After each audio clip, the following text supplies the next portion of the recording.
सरदार हरजोत सिंह बैंस साहब नूं जो पंजाब सरकार दे वल्लों नुमाइंदे दे रूप च इत्थे पहुंचे ने टूरिज्म एंड कल्चर मिनिस्टर मैं उन्होंने बेनती करदा हां सरदार हरमीत सिंह कालका जी नूं किरपा करके प्रधानमंत्री जी नूं मंच ते नाल एस्कॉर्ट करके लियाउण दी किरपालता करन। बोले सो निहाल, बोले सो निहाल।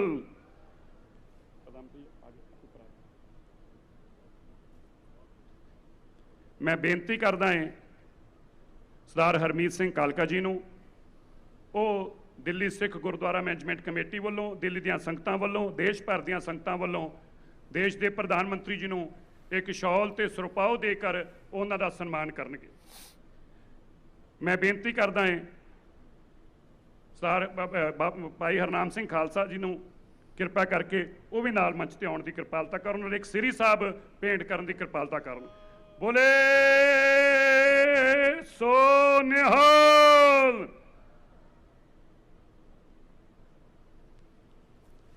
मैं बेनती करदा हां जथेदार ज्ञानी रणजीत सिंह गौहर जी जथेदार तख्त श्री हरमंदिर पटना साहब जी नूं वो किरपा करके पटना साहब वालों एक सुरपाओ देने की किरपालता कर। यानी साहब नूं चलो जगदीप सिंह जी कालो साहब लो जी नाल हो जाओ, जगदीप सिंह जी कालो साहब नाल उधर हो जाओ, जगदीप जी हरमीत जी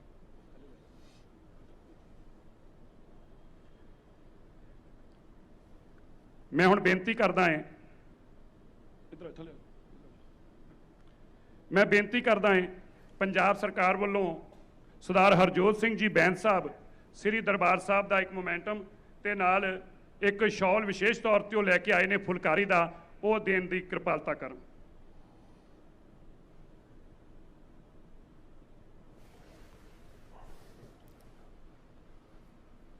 पंजाब सरकार दे वल्लों सरदार हरजोत सिंह जी बैंस साहब पहुंचे ने।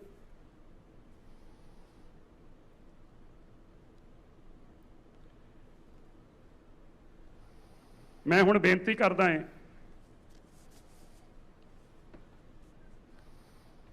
माननीय कृष्ण रेड्डी जी नूं वो कृपा करके मंच ते आउण दी किरपालता करन।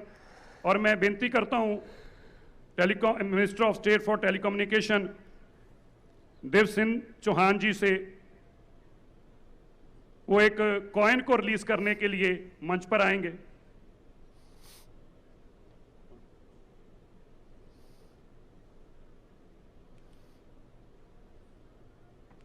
सरदार हरदीप सिंह जी पुरी साहब जयदार साहब नाल हो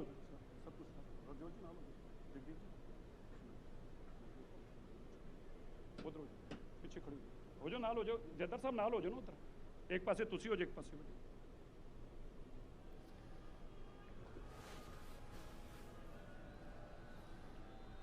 बोले सो निहाल।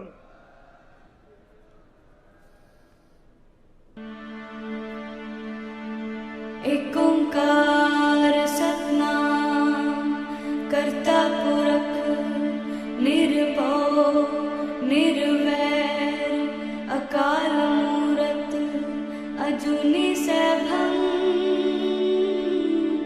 गुर प्रसाद जप। गुरुद्वारा सीसगंज साहब एक स्टैंप नूं रिलीज करनगे।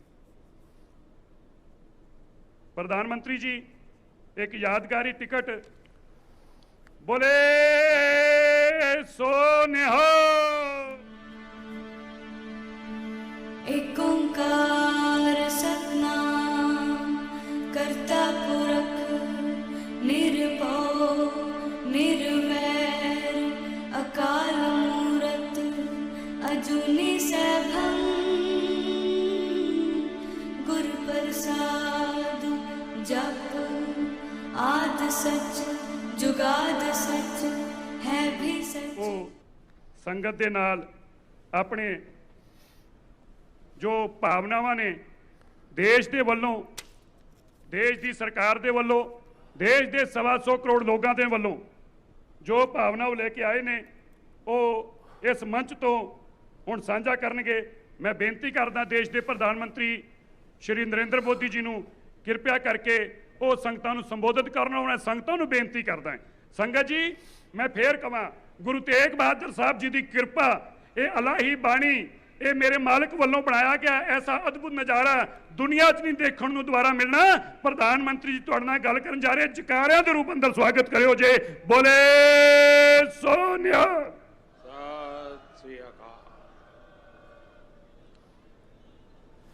वाहेगुरु जी का खालसा, वाहेगुरु जी की फतह। मंचस्थ सभी महानुभाव, इस कार्यक्रम में उपस्थित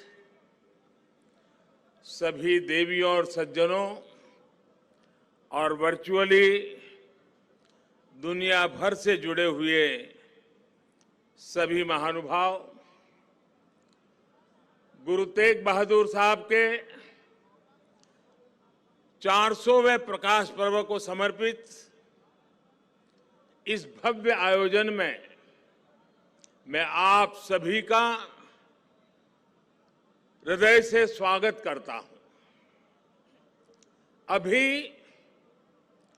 शब्द कीर्तन सुनकर जो शांति मिली वो शब्दों में अभिव्यक्त करना मुश्किल है। आज मुझे गुरु को समर्पित स्मारक डाक टिकट और सिक्के के विमोचन का भी सौभाग्य मिला है। मैं इसे हमारे गुरुओं की विशेष कृपा मानता हूं। इसके पहले 2019 में हमें गुरु नानक देव जी का 550वां प्रकाश पर्व और 2017 में गुरु गोविंद सिंह जी का 350वां प्रकाश पर्व मनाने का भी सौभाग्य मिला था।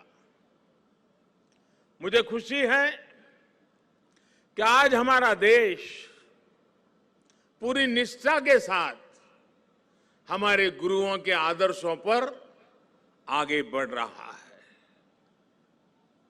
मैं इस पुण्य अवसर पर सभी 10 गुरुओं के चरणों में आदरपूर्वक नमन करता हूं।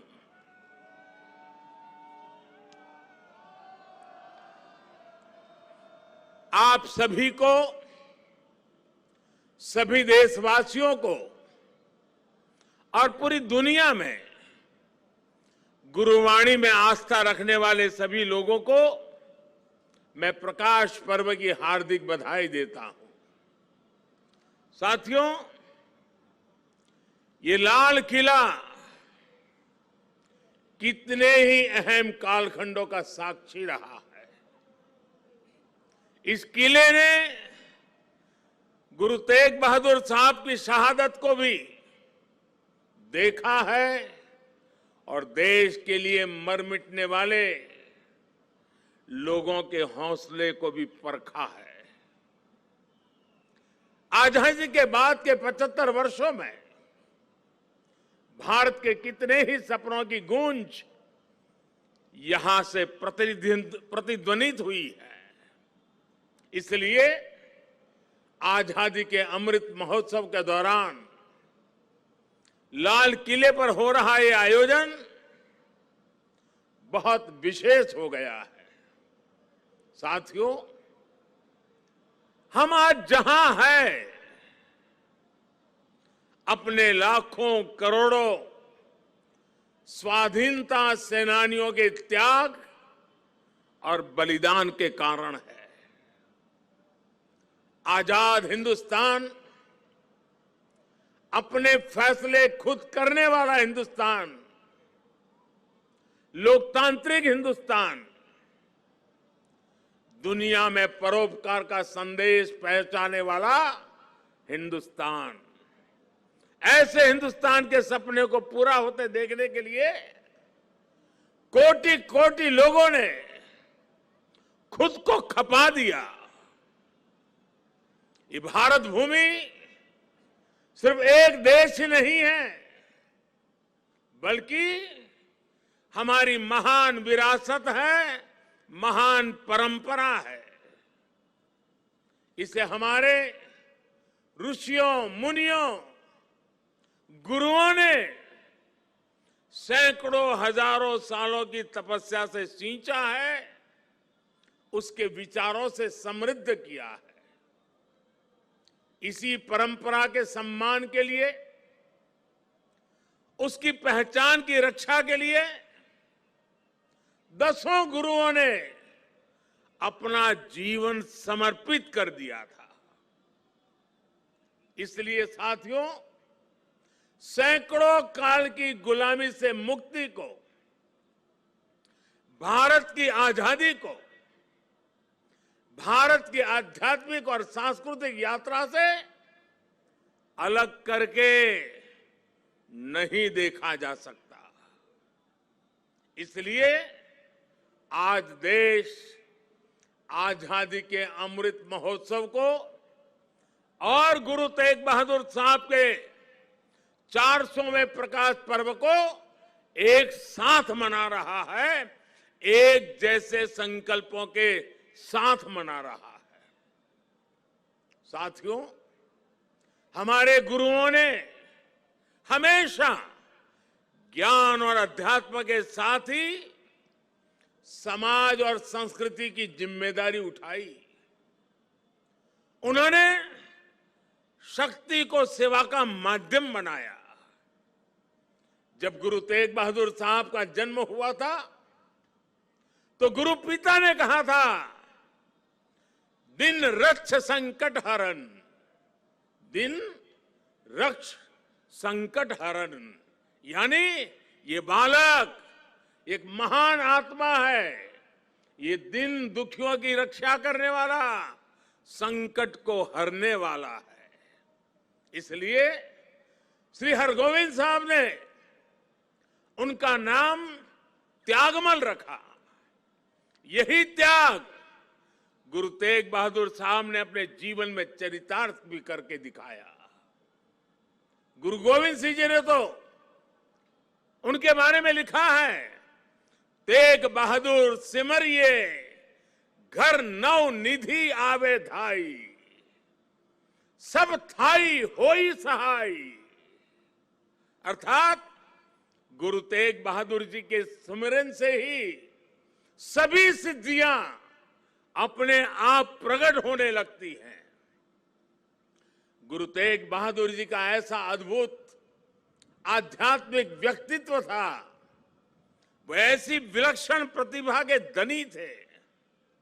साथियों, यहां लाल किले के पास, यहीं पर गुरु तेग बहादुर जी के अमर बलिदान का प्रतीक गुरुद्वारा शीशगंज साहब भी है।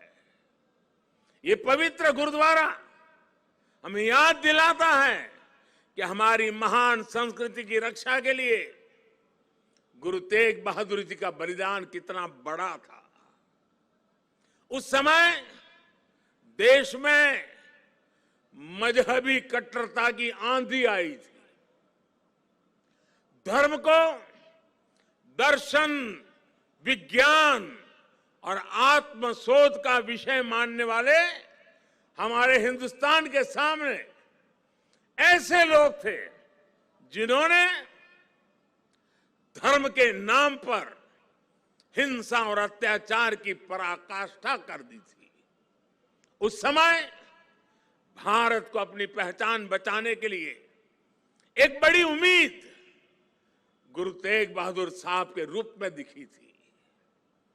औरंगजेब की आतताई सोच के सामने उस समय गुरु तेग बहादुर जी हिंद दी चादर बनकर, एक चट्टान बनकर खड़े हो गए थे।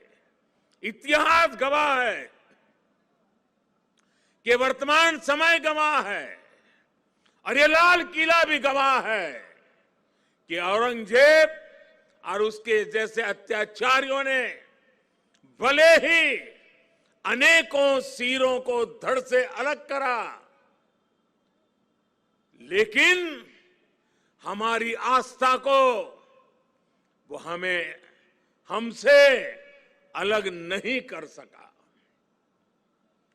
गुरु तेग बहादुर जी के बलिदान ने भारत की अनेकों पीढ़ियों को अपनी संस्कृति की मर्यादा की रक्षा के लिए, उसके मान सम्मान के लिए जीने और मर मिट जाने की प्रेरणा दी है। बड़ी बड़ी सत्ताएं मिट गई, बड़े बड़े तूफान शांत हो गए, लेकिन भारत आज भी अमर खड़ा है। भारत आगे बढ़ रहा है। आज एक बार फिर दुनिया भारत की तरफ देख रही है। मानवता के मार्ग पर पथ प्रदर्शन की उम्मीद कर रही है। गुरु तेग बहादुर जी का आशीर्वाद हम नए भारत के आभा मंडल में हर और महसूस कर सकते हैं। भाइयों और बहनों, हमारे यहां हर कालखंड में जब जब नई चुनौतियां खड़ी होती है तो कोई न कोई महान आत्मा इस पुरातन देश को नए रास्ते दिखाकर दिशा देती है। भारत का हर क्षेत्र, हर कोना हमारे गुरुओं के प्रभाव और ज्ञान से रोशन रहा है। गुरु नानक देव जी ने पूरे देश को एक सूत्र में पिरोया। गुरु तेग बहादुर जी के अनुयायी हर तरफ हुए। पटना में पटना साहिब और दिल्ली में रकाबगंज साहिब, हमें हर जगह गुरुओं के ज्ञान और आशीर्वाद के रूप में एक भारत के दर्शन होते हैं। भाइयों और बहनों, मैं अपनी सरकार का सौभाग्य मानता हूं कि उसे गुरुओं की सेवा के लिए इतना कुछ करने का अवसर मिल रहा है। पिछले वर्ष ही हमारी सरकार ने साहिबजादों के महान बलिदान की स्मृति में 26 दिसंबर को वीर बाल दिवस मनाने का निर्णय किया है। सिख परंपरा के तीर्थों को जोड़ने के लिए भी हमारी सरकार निरंतर प्रयास कर रही है। जिस करतारपुर साहिब कॉरिडोर की दशकों से प्रतीक्षा की जा रही थी, उसका निर्माण करके हमारी सरकार ने गुरु सेवा के लिए अपनी प्रतिबद्धता दिखाई है। हमारी सरकार ने पटना साहिब समेत गुरु गोविंद सिंह जी से जुड़े स्थानों पर रेल सुविधाओं का आधुनिकीकरण भी किया है। हम स्वदेश दर्शन योजना के जरिए पंजाब में आनंदपुर साहिब और अमृतसर में अमृतसर साहिब समेत सभी प्रमुख स्थानों को जोड़कर एक तीर्थ सर्किट भी बना रहे हैं। उत्तराखंड में हेमकुंड साहिब के लिए रोपवे बनाने का काम अभी आगे बढ़ रहा है। साथियों, श्री गुरु ग्रंथ साहिब जी हमारे लिए आत्म कल्याण के पथ प्रदर्शक के साथ साथ भारत की विविधता और एकता का जीवंत स्वरूप भी है। इसलिए जब अफगानिस्तान में संकट पैदा होता है, हमारे पवित्र गुरु ग्रंथ साहिब के स्वरूपों को लाने का प्रश्न खड़ा होता है, तो भारत सरकार पूरी ताकत लगा देती है। हम न केवल गुरु ग्रंथ साहिब के स्वरूप को पूरे सम्मान के साथ शीर्ष पर रखकर लाते हैं, बल्कि संकट में फंसे अपने सिख भाइयों को भी बचाते हैं। नागरिकता संशोधन कानून ने पड़ोसी देशों से आए सिख और अल्पसंख्यक परिवारों को देश की नागरिकता मिलने का रास्ता साफ किया है। ये सब इसलिए संभव हुआ है क्योंकि हमारे गुरुओं ने हमें मानवता को सर्वोपरि रखने की सीख दी है। प्रेम और सौहार्द हमारे संस्कारों का हिस्सा है।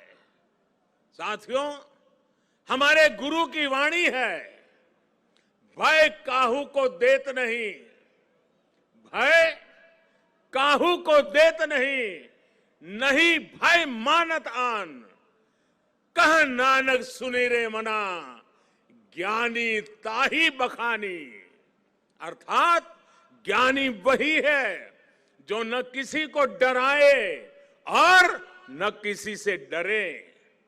भारत ने कभी किसी देश या समाज के लिए खतरा नहीं पैदा किया। आज भी हम पूरे विश्व के कल्याण के लिए सोचते हैं, एक ही कामना करते हैं। हम आत्मनिर्भर भारत की बात करते हैं तो उसमें पूरे विश्व की प्रगति लक्ष्य का सामने रख करके हम करते हैं। भारत विश्व में योग का प्रसार करता है तो पूरे विश्व के स्वास्थ्य और शांति की कामना से करता है। कल ही मैं गुजरात से लौटा हूं, वहां विश्व स्वास्थ्य संगठन के पारंपरिक चिकित्सा के ग्लोबल सेंटर का उद्घाटन हुआ है।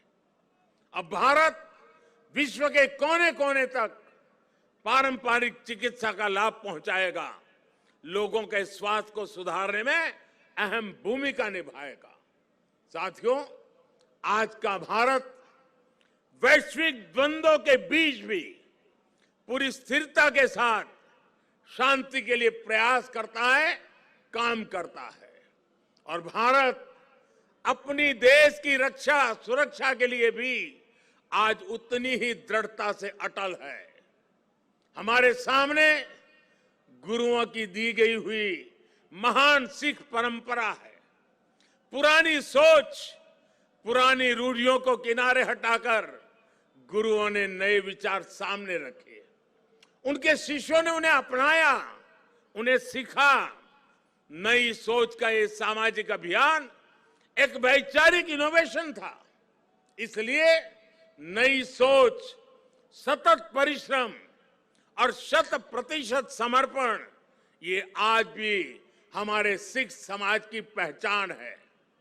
आजादी के अमृत महोत्सव में आज देश का भी यही संकल्प है। हमें अपनी पहचान पर गर्व करना है, हमें लोकल पर गर्व करना है, आत्मनिर्भर भारत का निर्माण करना है। हमें एक ऐसा भारत बनाना है जिसका सामर्थ्य दुनिया देखे, जो दुनिया को नई ऊंचाई पर ले जाए। देश का विकास, देश की तेज प्रगति, ये हम सबका कर्तव्य है। इसके लिए सबके प्रयास की जरूरत है। मुझे पूरा भरोसा है कि गुरुओं के आशीर्वाद से भारत अपने गौरव के शिखर तक पहुंचेगा। जब हम आजादी के 100 साल मनाएंगे तो एक नया भारत हमारे सामने होगा। गुरु तेग बहादुर जी कहते थे, साधो साधो गोविंद के गुण गाओ, मानस जन्म अमोल कपायो, व्यर्था काहे गवाऊं। इसी भावना के साथ हमें अपने जीवन का प्रत्येक क्षण देश के लिए लगाना है, देश के लिए समर्पित कर देना है। हम सभी मिलकर देश को विकास की नई ऊंचाई पर ले जाएंगे। इसी विश्वास के साथ आप सभी को एक बार फिर हार्दिक शुभकामनाएं देता हूं। वाहेगुरु जी का खालसा, फतेह।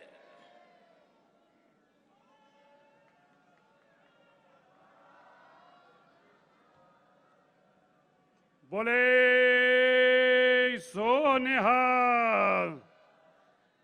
ये घड़ियां थम गए, समा थम गया। प्रधानमंत्री जी ऐ लगा कि 21 तारीख अज दियां घड़ियां इत्थे रुक गईयां ने। ये नज़ारा देख के वो अकाल पुरख दे वल्लों बख्शिश किया होया नज़ारा, जदों गुरु साहब ने ये फरमान किया सीगा, श्री अकाल तख्त साहिब की सिरजना की सीगी, उस दिन उन्होंने भी एक कल्पना की होगी कि यदि सरप्रस्ती तो उपर किसी की सरप्रस्ती नहीं हो सकती, पर अज प्रधानमंत्री जी ने इत्थे पहुंच के दस दिता है। श्री अकाल तख्त साहिब, प्रधानमंत्री जी यहां से तख्ते ताऊज बांध कर, जिस तख्त के ऊपर मान था मुगलों को, उसको बांधकर हाथियों के साथ श्री अकाल तख्त साहब के चरणों में लेके गए और कहा, ये अकाल तख्त सबसे महान सच्चा सुचा ते सब तो ਉੱਚਾ ਹੈ ਔਰ ਤੁਸੀਂ ਅੱਜ ਇੱਥੇ ਪਹੁੰਚ ਕੇ ਉਸ ਗੱਲ ਦੀ ਪ੍ਰੋੜਤਾ ਕੀਤੀ, ਉਸ ਗੱਲ ਤੇ ਮੋਹਰ ਲਾਈ ਆ ਕਿ ਸ੍ਰੀ ਅਕਾਲ ਤਖਤ ਸਾਹਿਬ ਦੀ ਸਰਵਉੱਚਤਾ ਉੱਚੀ ਸੀ, ਉੱਚੀ ਹੈ ਤੇ ਉੱਚੀ, ਜ਼ੋਰ ਨਾਲ ਬੋਲੋ, ਤੇ ਉੱਚੀ। ਬਹੁਤ ਬਹੁਤ ਧੰਨਵਾਦ। ਵਾਹਿਗੁਰੂ ਜੀ ਕਾ ਖਾਲਸਾ, ਫਤਿਹ। ਵਾਹਿਗੁਰੂ ਜੀ ਕਾ ਖਾਲਸਾ, ਵਾਹਿਗੁਰੂ